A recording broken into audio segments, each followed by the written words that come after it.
Hello viewers, আসসালামু আলাইকুম। আশা করি ভালো আছেন। আল্লাহর রহমতে মুইও ভালো আছি।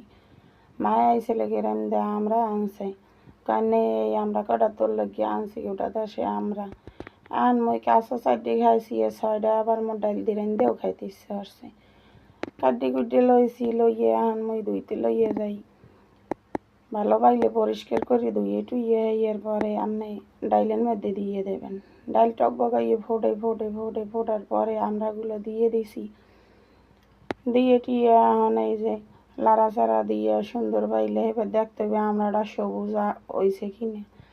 আবার হেয়ের লগে একটু কাঁচামরিচ দেবেন, বোম্বাই মরিচ যদিও নাই। এখন মোর ডাইলগুলো হয়ে গেছে, আমরাটাও হয়ে গেছে। মই এখন ডাইলে বাগার দিয়ে হেলাই দিম।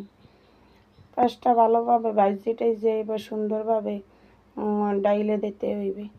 এখন দেখেন যে মোর পেঁয়াজটাও ভাজা প্রায় হয়ে গেছে, কালারটা বাদামি কালার আইছে। এখন মই ডাইলের মধ্যে দিয়ে দিব পেঁয়াজগুলো দিয়ে লাড়িয়ে উঠম। যদি ভালো লাগে লাইক করেন, কমেন্ট করেন, সাবস্ক্রাইব করে পাশেই থাকুন।